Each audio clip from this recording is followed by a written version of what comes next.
हमारे पास हमारा आता है पास्ट पेपर का question which is the investigations we do. तो कोई भी ब्रेस्ट की कंप्लेंट लेके पेशेंट आता है, सबसे पहले हम उसकी ट्रिपल असेसमेंट करते हैं। ट्रिपल असेसमेंट के क्या कंपोनेंट्स है कि हम पहले उसकी क्लिनिकल एग्जामिनेशन करते हैं, यानी जिसमें हम उसकी हिस्ट्री लेते हैं और ब्रेस्ट की एग्जामिनेशन करते हैं। दूसरा, हम उसकी रेडियोलॉजिकल इन्वेस्टिगेशंस करवाते हैं जिसमें अल्ट्रासोनोग्राफी और मेमोग्राफी आ जाता है। एंड थर्ड इज कि हम उसकी हिस्टोलॉजिकल एग्जामिनेशन करवाते हैं जिसमें क्या आ जाता है, FNAC और कोर बायोप्सी।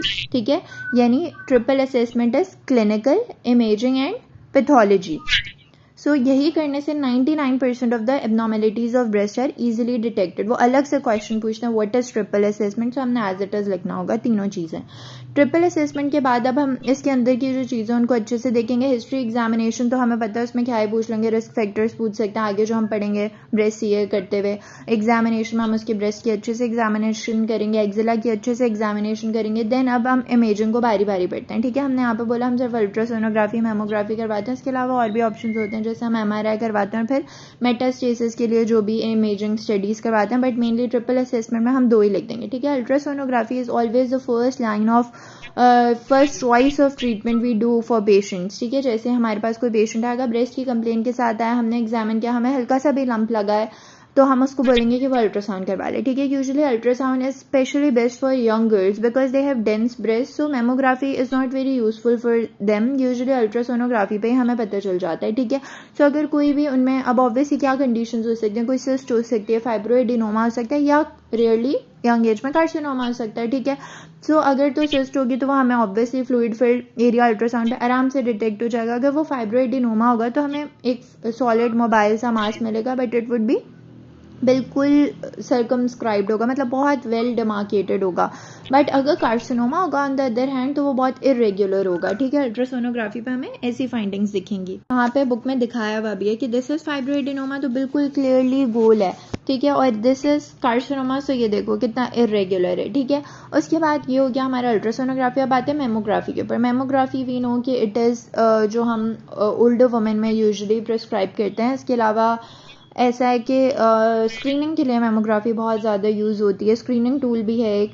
इसमें क्या होता है, एक्चुअली रेडियोग्राफ्स हम लेते हैं। ठीक है, रेडियोग्राफ्स लेते हैं ब्रेस्ट को, इसकी इमेजेस भी अगर हम निकाल के देखें तो ब्रेस्ट को ऐसे रखते हैं, हर साइड पे से उसके रेडियोग्राफ्स लिए जाते हैं। ठीक है, ओल्ड वुमेन हमारे पास आई है लम के साथ, तो उसमें अल्ट्रासोनोग्राफी के बजाय हम मेमोग्राफी ही प्रिस्क्राइब करते हैं। ठीक है, अब मेमोग्राफी के हवाले से जो मेमोग्राफी की रिपोर्टिंग होती है ना, it is on the basis of BIRADS. ये हमारा कि बायराइड्स क्या होता है। ठीक है, इसमें हमारा पूरा स्कोरिंग सिस्टम, हमने एज इट इज इस टेबल को याद करना होता है, पूरा ऑस्की के स्टेशन में लिख के आना होता है। सो मेमोग्राफी से रिलेटेड ये बायराइड्स हमने याद करना। इसके अलावा यहाँ पे उन्होंने कुछ लिखा हुआ है ancillary signs of breast carcinoma, या वो ऐसे भी पूछ सकते हैं tell tell signs of breast carcinoma. तो वो क्या होता है, ऑब्वियसली कोई भी स्किन चेंजेस आ रही हो, डिम्पलिंग हो रही हो, थीटरिंग हो रही हो स्किन की, या एडिमा हो रहा हो ब्रेस्ट का। इसके अलावा कोई लिम्फेडिनोपैथी प्रेजेंट हो, निप्पल की थिकनिंग या रिट्रैक्शन प्रेजेंट हो। So all of these are ancillary signs या the tell tell signs of the breast carcinoma. ठीक है, मेमोग्राफी रिपोर्टिंग कैसे होगी, बायराइड्स की बेसिस पे। ये टेबल हमने एग्जैक्टली याद करना है। स्कोर कैसे होता है, 0 1 2 3 4 5। अगर देखो बायराइड्स 4 या उससे अबव स्कोर आ रहा है ना, 4 to 5 आ रहा है, तो बायोप्सी इज मस्ट। ठीक है, नेक्स्ट चीज फिर हम क्या करेंगे, बायोप्सी की तरफ जाएंगे जिसमें हम कोर बायोप्सी करते हैं। ठीक है, उसके बाद हमारे पास आ जाता है लास्ट इसके अलावा हमारे पास आ जाता है MRI। ठीक है, MRI के ऊपर SCQ भी आया हुआ है कि MRI की क्या यूजफुलनेस होती है, काइंड ऑफ किस काम में ये यूज होता है ब्रेस्ट कार्सिनोमा के पेशेंट्स में। सो MRI की इंडिकेशंस क्या है, हम क्यों करवाते हैं।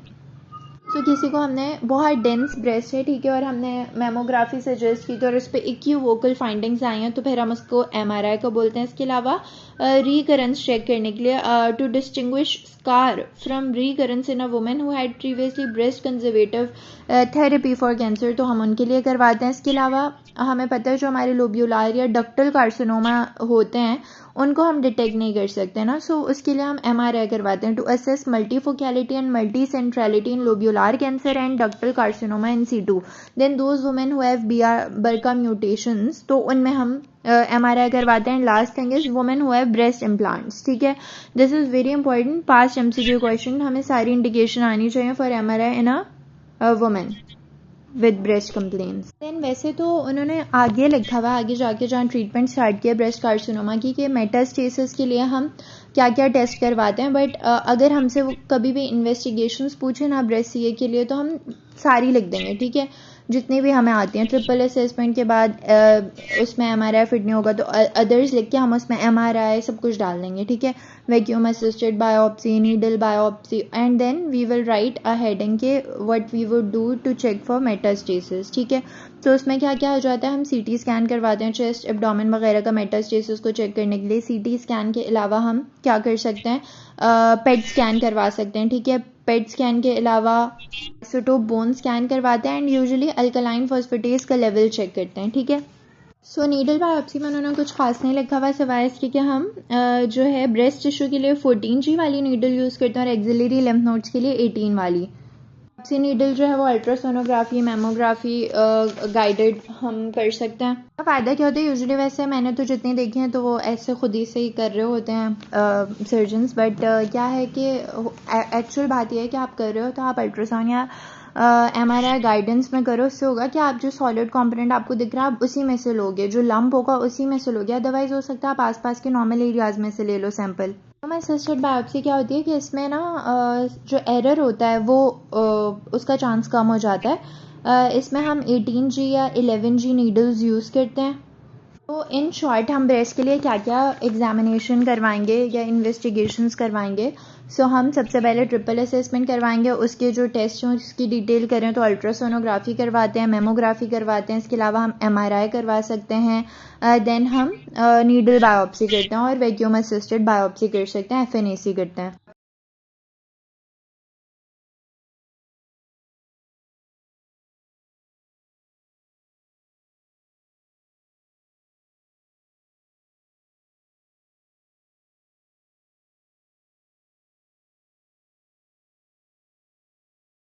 इसके अलावा वो क्वेश्चन पूछता है अक्सर कि मेटास्टेसिस के लिए आप क्या क्या इन्वेस्टिगेशन करते हैं। तो क्योंकि हम इन्वेस्टिगेशन पढ़ रहे हैं तो हम यही पढ़ लेते हैं कि मेटास्टेसिस के लिए हम ब्लड टेस्ट भी कर सकते हैं। ब्लड टेस्ट में हम LFT करवाएंगे, कैल्शियम लेवल करवाएंगे एंड बहुत इंपॉर्टेंट है अल्कलाइन फॉस्फेटेज के लेवल करवाएंगे। इसके अलावा इमेजिंग स्टडीज़ जो हम मेटास्टेसिस को डिटेक्ट करने के लिए स्कैन करवाते हैं एब्डोमेन, पेल्विस एंड चेस्ट का contrast and hand CT scan. इसके अलावा पेट स्कैन करवा सकते हैं, बोन स्कैन करवा सकते हैं।